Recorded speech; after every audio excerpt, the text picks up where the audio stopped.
All right. Hey, everybody. Thank you so much for joining me on another episode of Gathering on a Budget. Sorry for such a long wait between last video and this video. Lots happened in between then, so apologies in advance.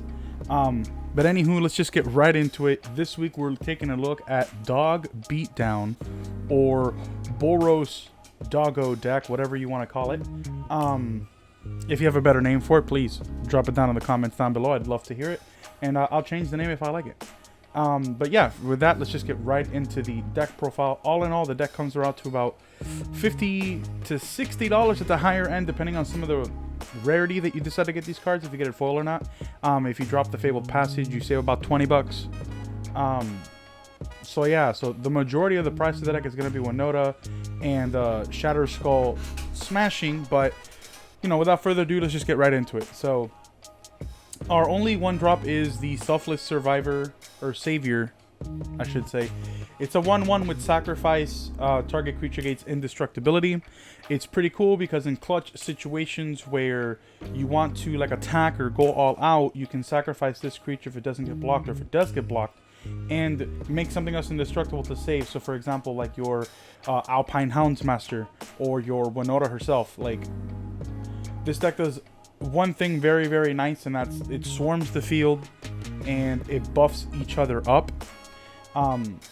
So yeah, so Selfless Savior is a nice card to just save some of our key cards. We have Fight as One, because we play both humans and dogs. This is a great little option here. It gives +1/+1 to either one of our dogs or our humans or both, and gives both of them indestructibility until the end of the turn. So it's very, very nice. We have our Alpine Watchdog and our Igneous Cur, because these are the two cards that you can pull with your Alpine Houndsmaster. You can actually see them in the artwork of the card, so that's kind of nice. So let me just explain what this guy does. So when you play him, right, you can search your deck for either Igneous Cur or the Alpine Watchdog, and you can add them straight into your hand. Now, what's nice is that each of them are just 2 mana, so they're very cheap, including himself. So by the time you drop him, next turn you'll already have the mana to play either one. The Alpine Watchdog is just a 2/2 with Vigilance, so you can attack and then it's still available to block on the following turn. And the Igneous Cur, which I think it's a little bit better, lets you pay 2 mana to increase its attack by +2. So you could swing with this card, and if it goes unblocked, you could pay a ton of mana to make him huge. And you'll see that in a couple of the games that I'll be demonstrating here today. And we can essentially sneak in some extra damage that way. We have our Underworld Rage Hound Dog. It's a really cool card. It's forced to attack every turn. So it's a 3/1, which is great for 2. And if it does die, we can always exile 3 cards from the graveyard and pay 4 mana to play it back using its escape cost.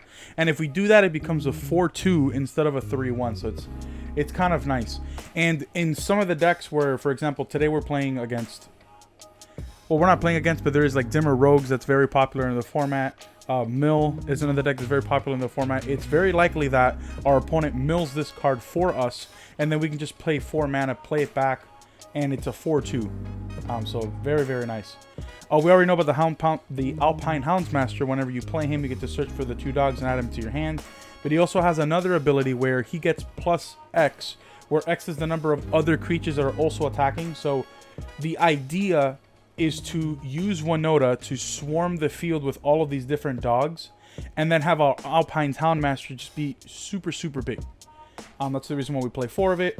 I want to play 4 Winota, but I didn't have another Winota in my collection of cards to be able to use a 4th one, but we're playing one shot of this guy. But obviously, if you guys are building this deck for yourself, 4 Winotas is preferable. You want to see her every game as often as possible.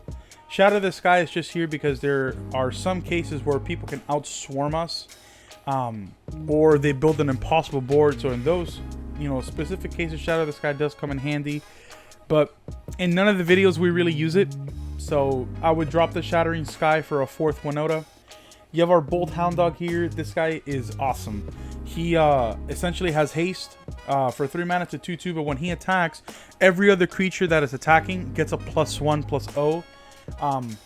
So it just adds to the craziness We have Ember Cleave. We have one of Ember Cleave. It's very, very nice. The more monsters that we have attacking, the cheaper this card becomes. And essentially gives a monster double strike and +1/+1 and trample. And it auto-equips when you play the card. So it's very, very nice. And in addition to that, because it has flash, you can actually attack. And then after you attack, once your opponent declares blockers, you can then cast Ember Cleave as a flash and equip it to an unblocked monster, or to a monster that's going to die that you can equip it to and save it. It's very nice. And then for lands, we just play 4 Fabled Passage, 4 Needle Verge Pathways, 7 Mountains, and 7 Plains. Today we're featuring the artwork of Bob Ross, since they recently just gave us these lands for free. I'll make sure to include a code for that in the description if you guys want to go ahead and claim that for yourself. But yeah, this is Doggo Beatdown, and like I said, the deck runs about maybe like 40 to 50 bucks. If you decide to not go for like the Fabled Passages or the Needle Verges, you save yourself about 20 or 30 bucks. The biggest cost is going to be Winota, that she's like $7 per card, and Shatter Skull Smashing, which is about an $8 card. But yeah, let's just hop into the games and let's see what happens.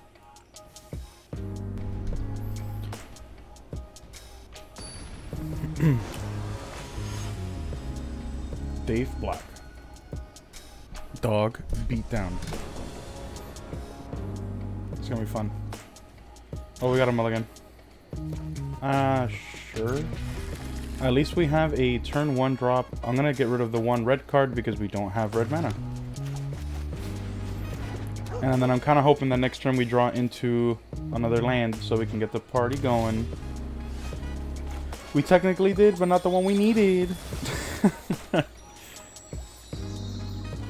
We'll get another plane. Because with the second Fabled Passage, we can get a mountain.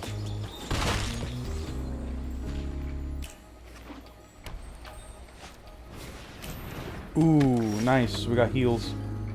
Okay. Well, we'll drop this. And then we'll search for a mountain, because now we got Winota. And Winota's going to be so good for us. Because since we have no humans except for Winota and Season Hollowblade, we're essentially going to get a lot of monsters into play for free. So fingers crossed that we can get another land and we can play her next turn, because it's going to get real nasty. That's fine. Alright, we take 2. Oof, we get a land. You know what? Let's pay 3, and let's do it.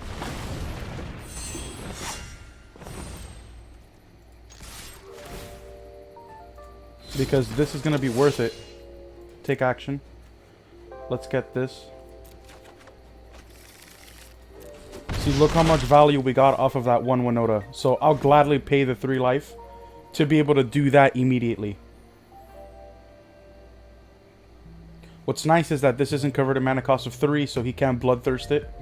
And it's going to be a little difficult for him to get rid of it since it's a 4/4, so he's going to have to use more than just 1 card to get rid of it. He's going to heal now, but that's okay. My turn. Awesome. So now we'll go ahead and drop this. We'll drop this because he knows that we have it. We'll drop the Season Hollowblade. And then on our turn, we're just going to full swing. So then... oh, we'll get another one of this.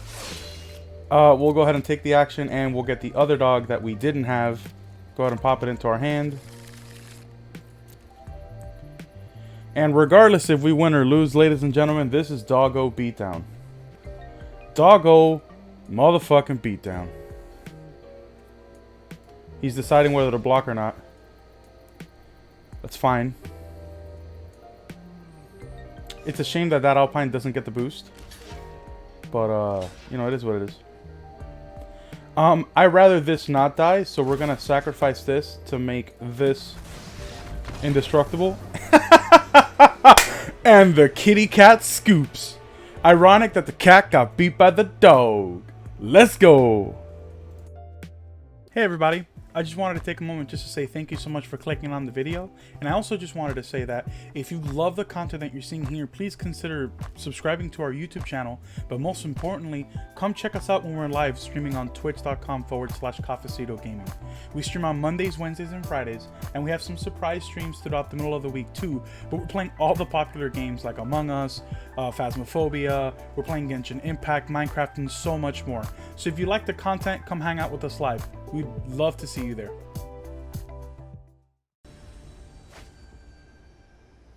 Nice.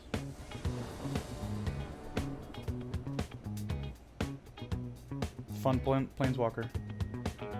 Okay, no white land.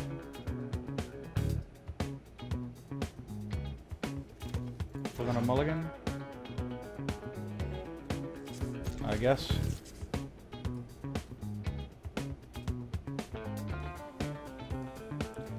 We'll do the Selfless Warrior, because either way we don't have the planes to be able to play it. We just got the Swamp Duress right off the bat.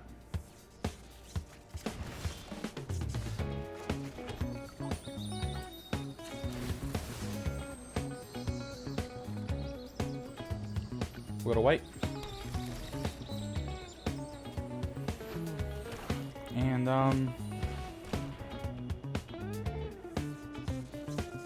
goodness. That's what this is gonna be.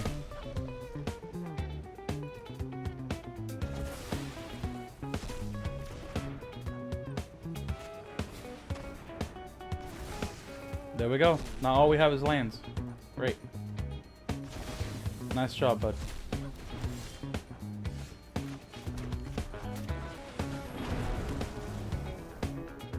Now you have an answer for that? Bloodthirst, maybe?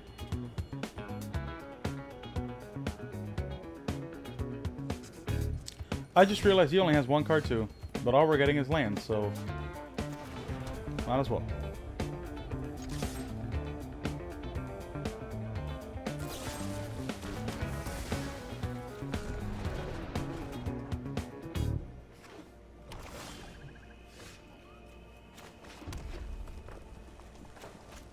I'd rather play it from, I guess.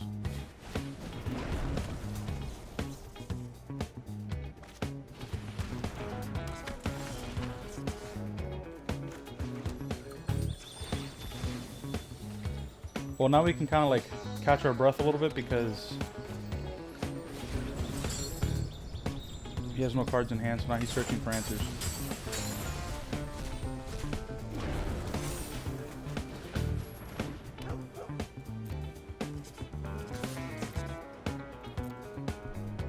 Is he gonna block and kill his own creature?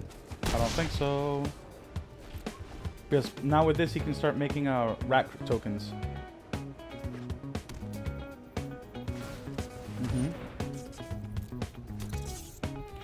And the only thing that sucks with this is now he can sacrifice those rat tokens to take our creatures. So we are going to take full advantage. And we are going to do as much damage as we can. Obviously, he doesn't want to block with this because the moment that he does, he has enough mana to do both.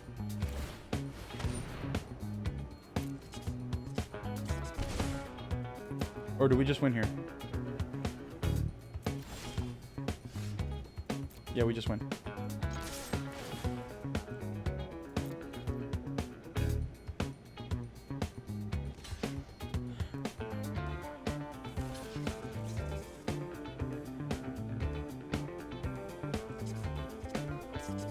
See, I thought that he was going to sacrifice the thing and take our 5/2, but instead he just created another rat.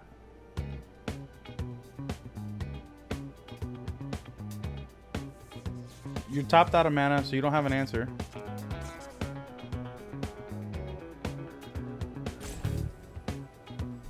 Are you just gonna stall? I think he's just gonna stall time.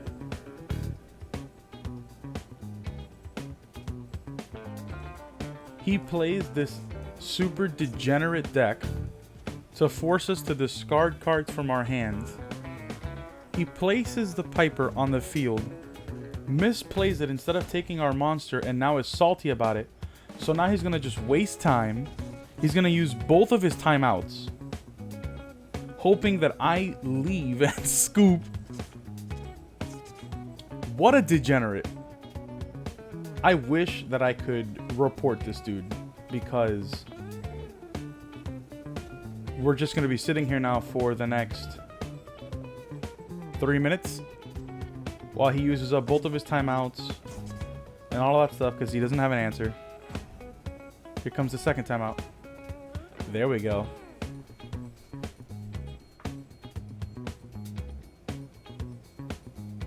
We're going to hit him with a nice.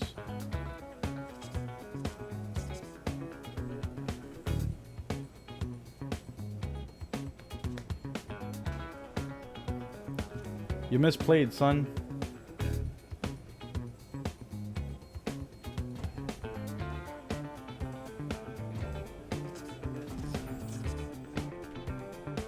To damage? Really?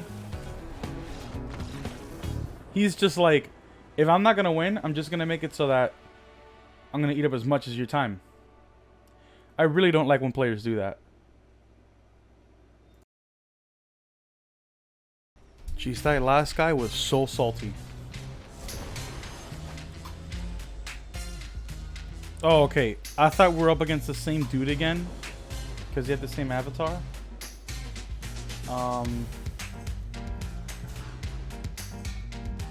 This is a much better hand.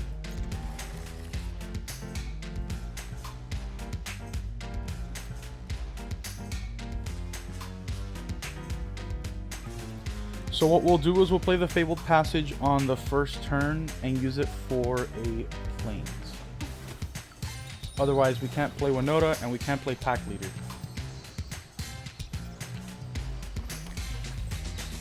You may go, Squee Goblin Nabob. Oh, cool. Blue-white. Let's go ahead and do this. Take action. And we will get our 2/2 Vigilance. Is he playing like Simics? Or he could be playing Counter.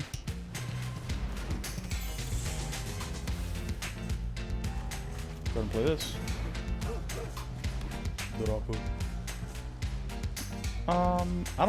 I don't think he's gonna block with that because he needs it for the mana.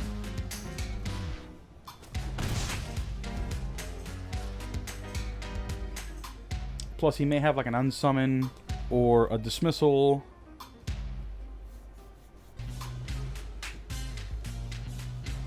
He's got some because he keeps targeting my creatures.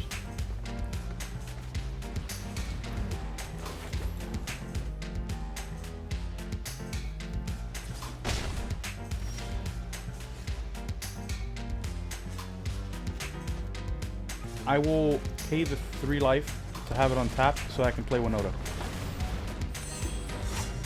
Attack with both. We'll trigger Winota once. And we will get... Ooh, we'll get another one of these guys. We'll take the action and grab the other dog. Well, we can get both.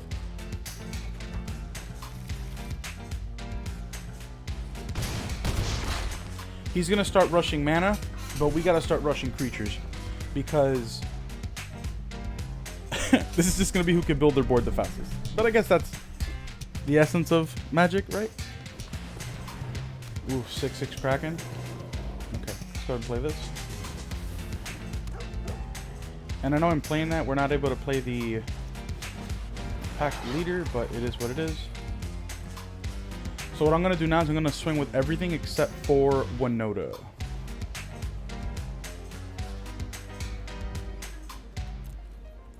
So we'll swing with that, we'll swing with this, and we'll swing with these two. I'm not swinging with Winota because, yeah, that's fine.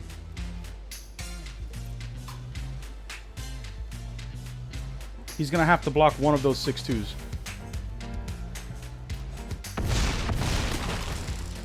I guess I could have also Selfless Survivor to protect it. So, but I didn't have the open mana to do it anyway.